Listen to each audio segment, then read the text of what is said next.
ladies and gentlemen, if we can.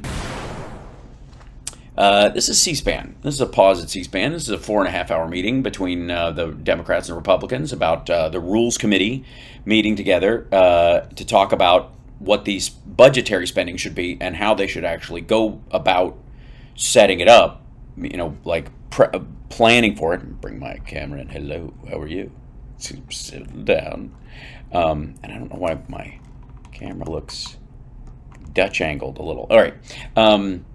But let's just check out Chip Roy for 1 second if we can. Hold on. Let's see if we can run this. I believe y'all would not put up a fight over this administration giving Social Security numbers to illegals. Not only is that unconstitutional, that's not happening. American people. Now the good news, y'all are getting so much heat among. Also, they don't get Social Security numbers in the classic sense. They get tax ID numbers that are effectively run through the Social Security system because the idea is that eventually they're on a road to citizenship. And if they pay into the tax system, eventually that will be credited towards them. If they don't end up being citizens, it doesn't matter.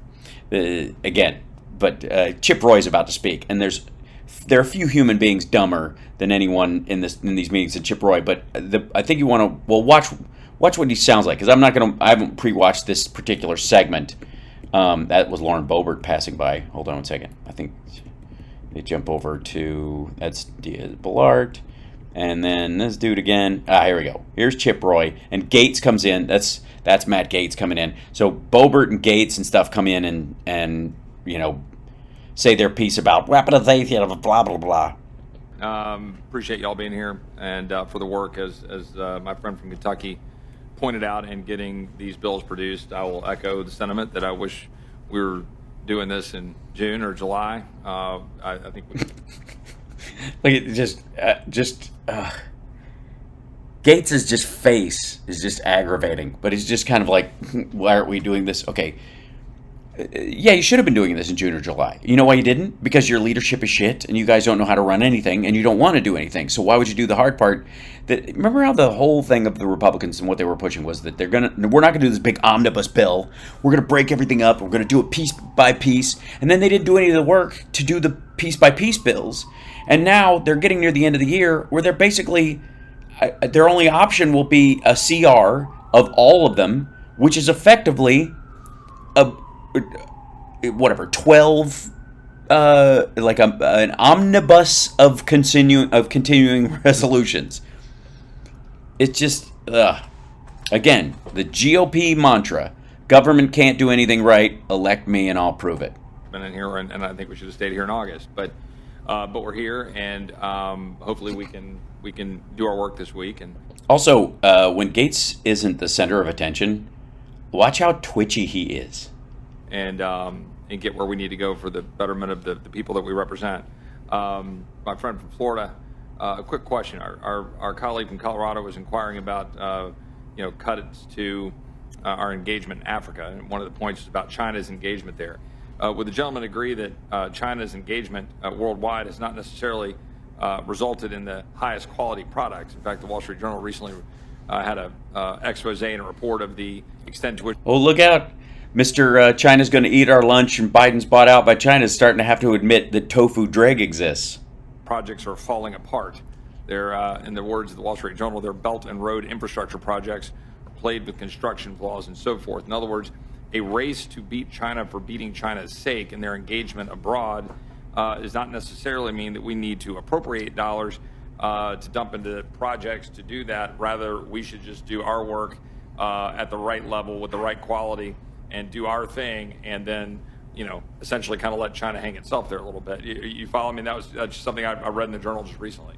No, actually, that is the experience a lot of countries have with China, because they go in not to be helpful. They go in to not even make a profit. They go in there to raid and to just pull out. So you're absolutely right, and which is why. By the way, Boebert. Sitting right behind him. She comes up in a little bit. Hold on. We'll get past this point. Let's get some statements from these folks. Okay, it's like statements. So they're lining up for their next check. Let me see if I can just jump ahead.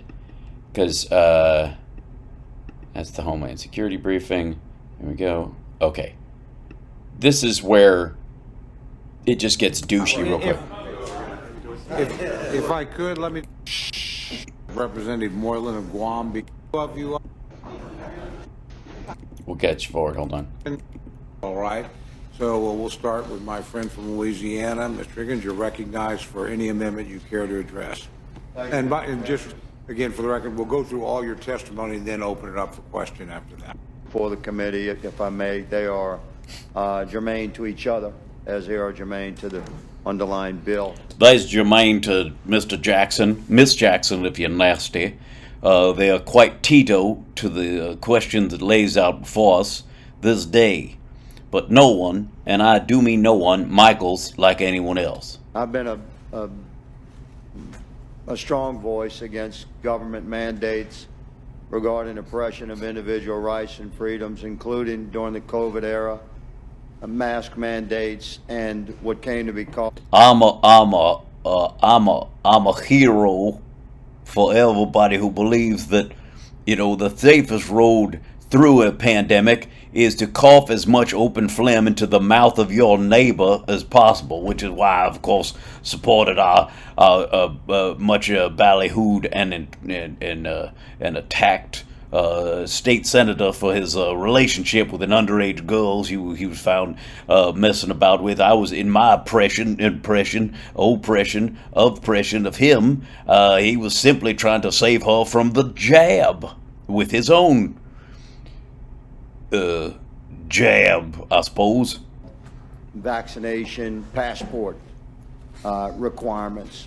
Mm-hmm. I have two amendments before the committee. Amendment number one is the never have another 2020 on our calendar ever, which I recognize is mathematically impossible, so that should be easy to pass. Each defunds the ability of any enacted funding within this bill Well said. Hey, you guys got that right? Cool. to enforce the or create or to create or enforce mask mandates.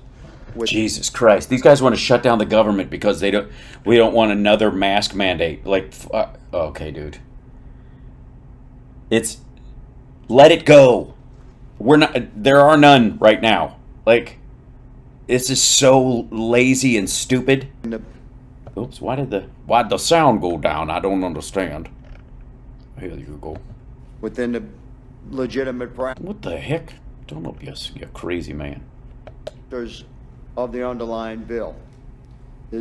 The error that Where was I? Anyways, this guy blah, blah, blah for a little while.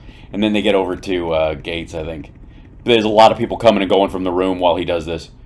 Here comes our favorite beach douche bro, Matt Gaetz. For including in the defense appropriations rule that was prior considered amendments that I'd offered on Ukraine and one that I know the ranking member and I care about regarding cluster bombs. I'm principally here to I'm basically here to throw a monkey wrench into any progress that might have been made in my absence. testify in favor of this rule.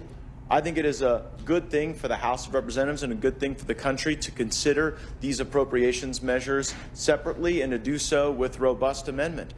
During the speaker contest in January, it was a major issue whether or not the House of Representatives would continue to govern by omnibus and continuing resolution. And there were several of us who demanded from Speaker McCarthy concessions that we would not do that anymore. We would, And then we refused to do any of the work that would have made acting in that way possible, and therefore we're stuck at the end of the year with no budget. take one up or down vote on all of these disparate agencies of government to fund them or not fund them.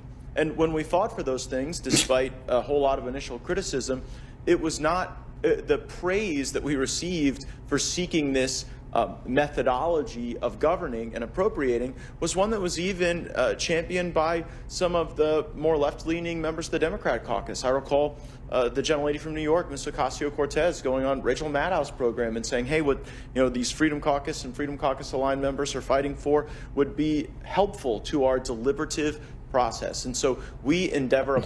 Basically, because she would love to vote the Department of Defense out of existence, is the theory.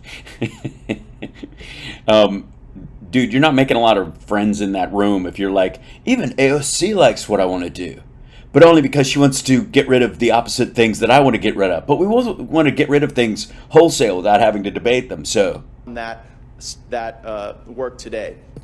But there can be no denying that Mr. Nagoos made very valid points in criticizing this Republican majority for having not done so sooner. And we own that failure, and now we have to break the fever. Hold on. We totally own that, bro. Bro, we own that. We're not... We get it, okay? We didn't do our homework, okay? Let's move on, okay? We've got 8 days till the whole government shuts down, and maybe 11. I don't know. I stopped counting when they said counting would be involved. So... To kick the habit of governing by omnibus and continuing resolution. This government is about to run $2 trillion annual deficits. We are $33 trillion in debt. Both parties have contributed to that substantially, and I believe the reason... Yeah, but technically the Republicans have, considering $7 trillion of it happened under Trump, but I think more of the weight's on them. We own that. We own that. Guys, we own that.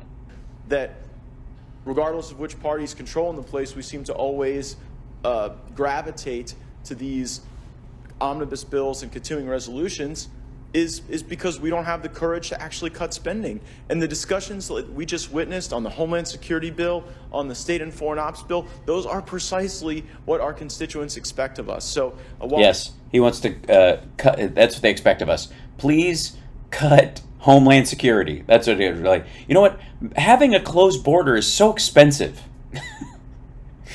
You know what's really expensive? Customs and Border Patrol. Can you imagine how much money we spend on immigration enforcement every year? I mean, you just slice that right out and just, wait, where's everybody going? Know that this is but a step and there's a great deal of work to do. While I know that it was a bad sign that Speaker McCarthy at 3 o'clock on a Thursday functionally sent people home, I am heartened that you are here. I am heartened that my colleagues from across the Republican conference are here to work through these measures, and I believe the rule that you are about to vote on and hopefully pass provides us the greatest platform to do deliberative governing and to reduce spending in a way that is consistent with our values and the reality of divided government that we currently live in. I thank the committee for its indulgence, and I yield back. I appreciate it. In the interest... Thanks for coming down here. Now, one thing. Now, you do realize that you came down here because you're afraid that we're wasting taxpayer dollars and taxpayer time. You're believing that. You think that's what's happening. And you do realize that you just spent about 4 minutes wasting taxpayer dollars and taxpayer time. You know that, right? Just trying to move things along. I see Ms. Sparks is in the audience. Apparently, my my phone has just decided to play Def Leppard in the middle of it. It had enough. I think we could probably squeeze you in. I'll come back and catch you. Well, I could probably squeeze you in, just like Gaetz said to that 17-year-old high on ecstasy, allegedly. But then you could join the panel, and we could question everybody at one time. Well, we can get you a chair too. You need to. Oh, they're bringing not Sparks, but Sparks, the Russian woman from Indiana. Up here. We might have to be one fewer photographer. We have to keep you at the table. So I know it's a little snug. Forgive me for that, but thank you very much. I don't care. Okay, now let's get to that's Victoria Sparks, and here comes Boebert. Now, some people are saying she's grasping at straws, and and telling big honking lies, but I disagree. To each and every one of you who are here staying in Washington, D.C. Over the weekend, even after many members have gone back to their districts for various reasons, namely being they were told they could. But Thanks, that's great. That's really what I thought. They left because they had good reason, like they're loud. here to ensure that we are all working together to avoid a government shutdown. That's right. That's why we're here. I want to make sure I'm here to avoid a government shutdown. Now, that could have been avoided earlier this year. That is the last thing that I want. I am here to serve my constituents in Colorado's 3rd District. I am here to fight for our veterans, for our service members. I want to ensure that agencies are functioning, that paychecks are issued, and that... But at the same time, I have to hold the entire process hostage to a couple of things on my wish list, so I guess fuck everybody. I'm able to do my job to better serve them back at home. So you're resigning, I take it. I see. Thank you. And that's why I'm here this weekend. There's plenty of events that all of us could have run off. Yes, I was going to go see that Beetlejuice musical. I was a little distracted during the first time I saw it. What? There's events we could have gone to? What the hell are you talking about?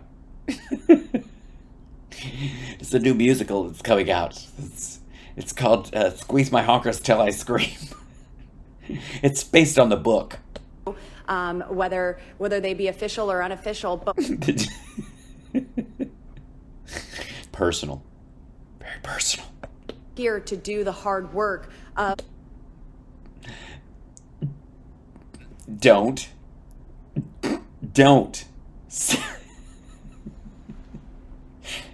Just chat room, stop it. Sorry, what was she saying? Whether they be official or unofficial, but we're here to do the hard work. Stop it. What'd I tell you? Quit it. Of governing, and unfortunately, we have. By the way, when she says the hard work of governing, she means governing. She literally just means like reading and stuff. This is the hard part of governing, where you actually have to do stuff. Did many months, and now we are here at this critical deadline of government funding running out, and us. Yes, they all know why they're in the room, dum-dum. Brink of a shutdown, but this shows a lot of good faith, us being here, dedicated, talking about this rule. My colleagues and I, we're fighting to fund the government. We're fighting to uphold the promises that we made to the American people back in January. We took that speaker's race very, very seriously. Okay, their entire plan, this entire idea that they themselves were going to guarantee that the budget would be broken up into these segments and all this stuff was a terrible plan from the start. It was a stupid promise to make to their constituents and to themselves, and now they are realizing why. That's all. That's all this is. This is why they caused this problem. Because of a person, but because of the policy, because of the procedure, we wanted to ensure that we were making fundamental changes to the way Congress operates. Yeah, but with like a 5-vote margin that is now down to 4. Nobody elected you to do, like, en masse, to do fundamental changes when you have a hair's breadth change. This is the same warning I would give Democrats in the Senate. If you have a 1-vote margin, you can't go mandate time. And if you're a Democratic voter and you didn't show up or whatever, and they should have had 60 votes in the House or in the Senate, and they only have 50 or 51, you can't scream mandate. If you're like, I don't know if I'll vote next time. Back home, people don't speak favorably of Congress, and. And by Congress, I mean me, because I'm in Congress. And when they yell at me on the street, they're really yelling at you. I'm just in the way. That we do things here, and we wanted to make sure that we had an impact to redirecting the House of Representatives back to the original intent that our founders had, that we would actually do the work. That we'd actually set gun laws based on 1 bullet, wadding and shot, and you had to load after every. Never mind. Of the people, rather than just having these straight up and down votes where you have to pick and choose what's worse in the bill, what's better in the bill, to actually. Oy. a final vote on passage or not. I was very excited that the days of having to pass a bill to find out what was in it were gone. We've implemented 72 hours to actually read a bill before we pass it, and we promised the American people. Yeah, but you didn't. She putting it up for 72 hours isn't for the American people necessarily to read it. They can, and it's a good thing if they do. But it's so that all the members of the House and Senate have the time to read the whole thing, or their staffers do, and she clearly isn't. That we would no longer govern by omnibus bills. And now we're at the brink of a continuing resolution, which is very much the same.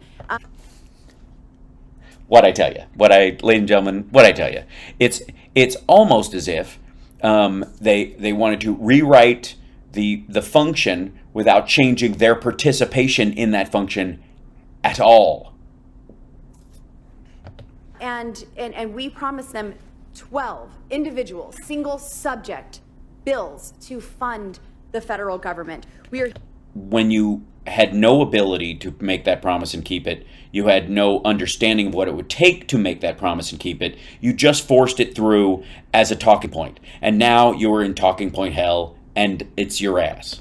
To prevent the continuation of swampy status quo that we all see each and every day up here.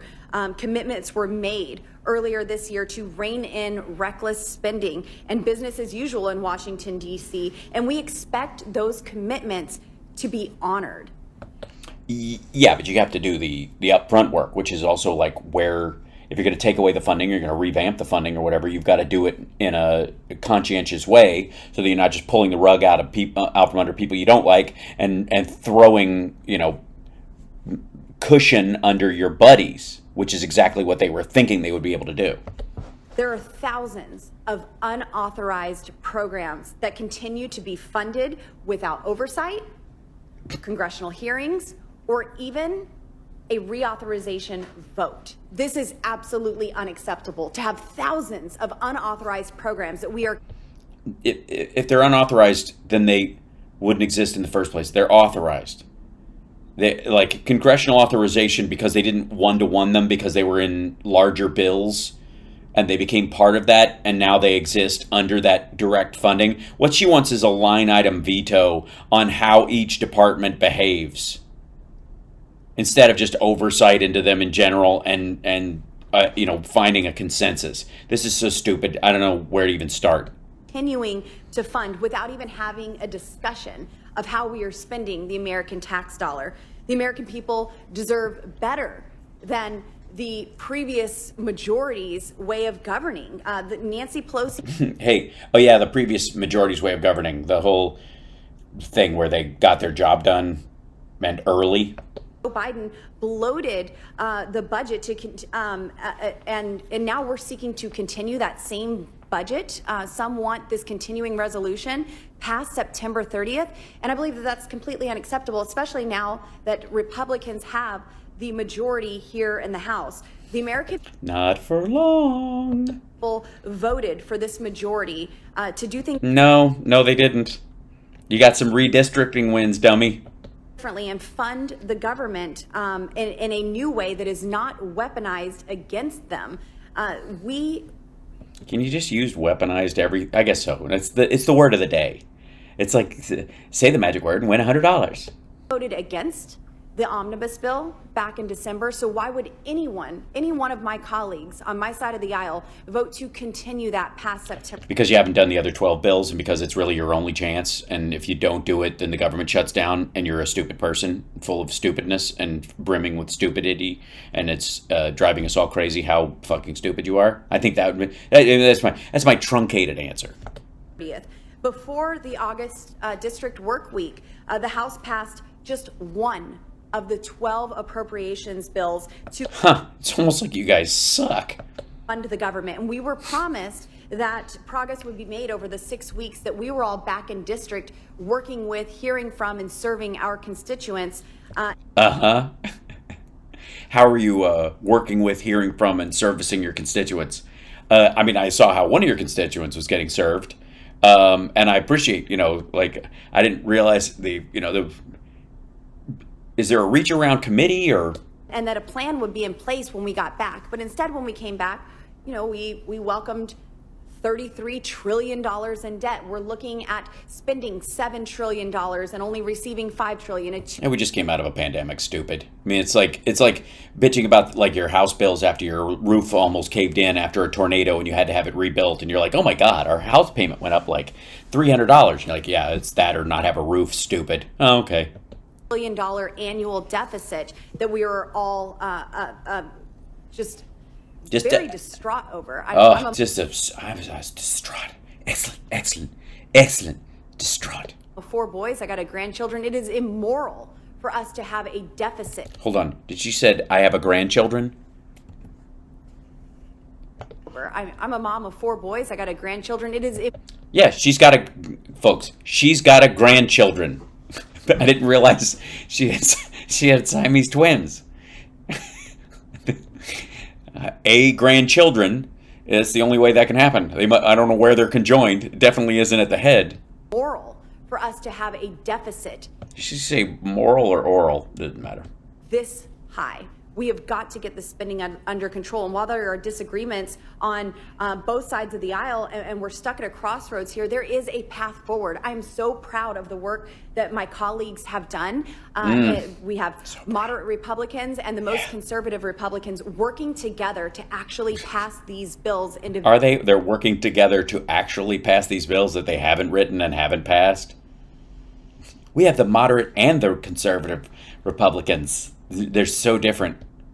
And the House should not go home this week once we begin voting without voting on these single subject bills that reduce bloated federal spending and show the American people that the Republicans, the majority that they voted for, can govern. It's not just a campaign slogan, but we actually get here, roll up our sleeves, and do the work that we promised the American. I don't know if you know this, but with all the swamp nonsense that they talk about, you don't have to roll up your sleeves. You can keep your sleeves rolled down. You're just writing stuff. Simmer down. The idea that she feels that like she's sitting there with a visor and a old-fashioned crank calculator, working her way through this stuff and laboring over charts and graphs and expenditures and interest payments on bond issuance around. It's nonsense. Her staff isn't even rolling their sleeves up. Jesus. That we would do. And now is absolutely not the time to quit. We cannot risk a government shutdown. Yes, it is exactly the time to quit. You do not have time to actually craft these bills in a way that they will actually pass. So yes, you're going to have to pass a continuing resolution. Dum-dum. And this is why we're all here to do this job. She wants to keep her head down and do the hard work. Simmer. Big Steph fan. What's wrong with you? We need to pay our brave service members.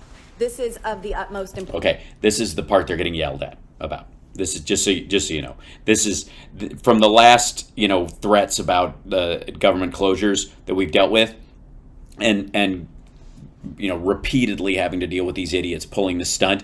People are very aware of the reality that it stops payment to veterans and it stops like Social Security checks don't go out and that kind of stuff. And before they could pretend they didn't know or try to lay it off on somebody else or any of that stuff, now they're really aware of it. And especially in districts where they're surrounded by military areas, which is how these, like the extreme maggots, the only way they get elected is if they're surrounded by military and sort of the faux machismo of the entire town around the idea. Not that they give a shit about the people who are actually serving on the base, but they view themselves like, I got a district full of veterans and full of and they want to, pretend they care about it until it comes time to pay their medical bills or take good care of them. And they know this is bad. It's a horrible look and they're catching a lot of shit about it. I've heard it mentioned in this committee today. They will be required to work in the event of a shutdown. And the same service member. She won't. But she's not working now. Have been subject to wokening and weakening of our. Wokening and weakening. That's the wokening. That's what I call the great wokening of 2023. Military under this current regime, and I'm sorry, what regime would that be? The regime of Tommy Tuberville?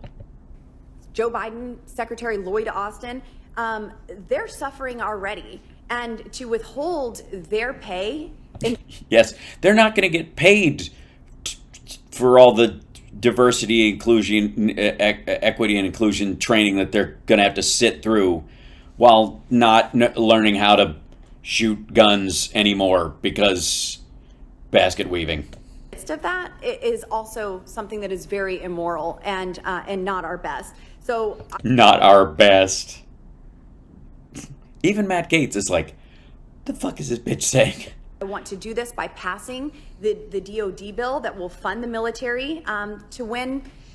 Right. Can we just slice off this one part and bring that to the floor so that we can blow off the rest of the government bills, which is why, by the way, one of the reasons why an omnibus bill happened. So let's be abundantly clear. There are Republicans who believe that the only thing the government has to actually fund is military and homeland security. Secure the border and have plenty of military, and everybody else is on their own. You know, just underneath the cloche of the American dream, everybody else is just, you know, if you can't make it, screw you. And so every other program they would love to just let die on the vine. And one of the reasons why the omnibus came about is because you get exactly this kind of impasse where people are like, I'm not going to vote for you to pass the military bill by itself when I know full well you're only doing that so that you can not vote on the other things and let their funding run out. You're holding those things hostage. No. So I'm not going to help you fund the military if you're not going to help me fund the other stuff. That's what this is about.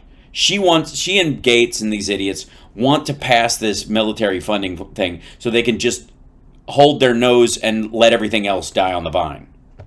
Every battle that we face in our upcoming future as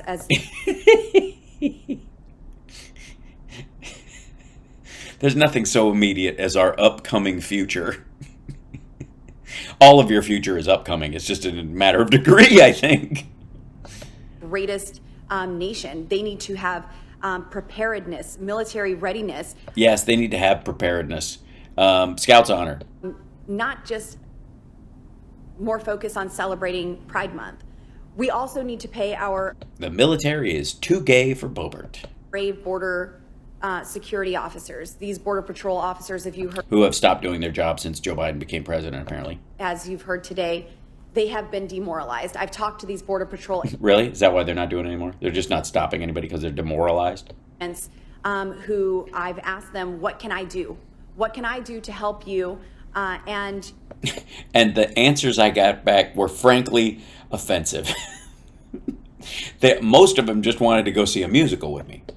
You know, they tell me we don't necessarily need more personnel because they're just processing agents at that point. We don't need more infrastructure at this moment. We don't even need more resources at this moment. We need to be anti-demoralized. The policy that allows us to do our job. Right now, which has nothing to do with the appropriations process. None.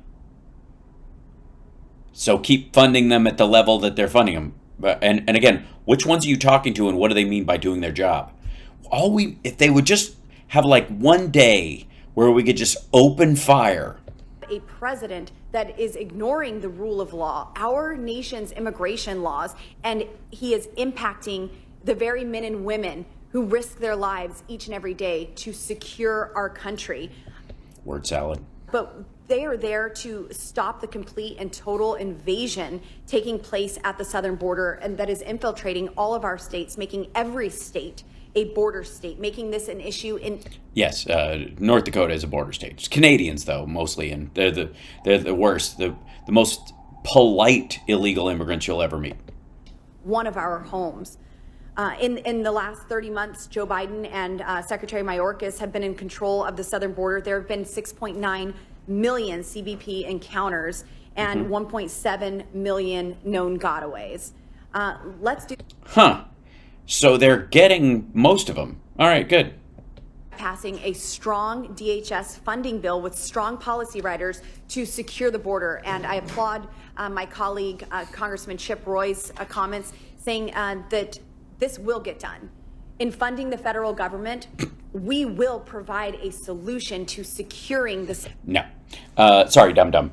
You can allocate the money and the funds for the stuff, but you cannot dictate policy like that money gets clawed back if you don't spend it on what we want you to spend it on. That's not how the separation of powers works at all. As a matter of fact, that's unconstitutional. That's like saying we'll only give this money if the Supreme Court finds it constitutional, whether it is or not, and the administration does what we tell them to do, even though they are the administrative state. No, not how it works. Not at all. Sorry. Nope.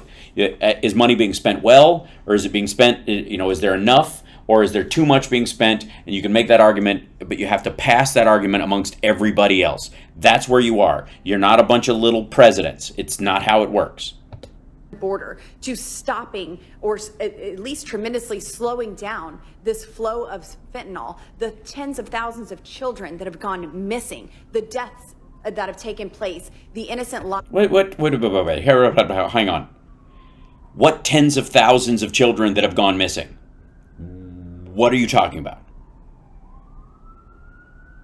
That's just randomly, she's just going to drop that shit in there and just move on?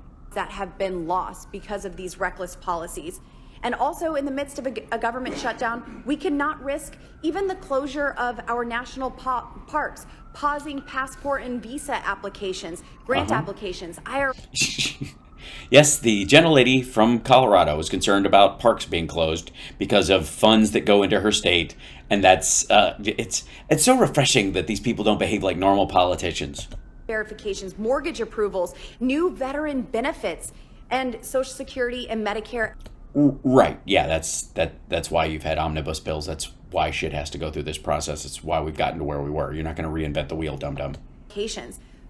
So thank you again for putting in this work. I ask you to continue to put in this work so we can avoid a government shutdown. We can get in this together, work together, put aside differences, and find a real solution. Can we put aside differences with this regime that is just allowing an invasion at our southern border? Yeah, sure. Yeah, it sounds like you're really building some bridges there, popsicle stick. The people who are counting on us and are losing faith in us back home, let's prove to them that we have their best interests at heart, that we aren't up here wasting time, that we care about their future. I'm never going to get these minutes back, am I? They're gone forever. Their children and their children's children's future as and their children's children's children and their children's children's children's children. Loretta. Let's pass all 12 appropriations bills individually, single subject, through the People's House before September 30th. And we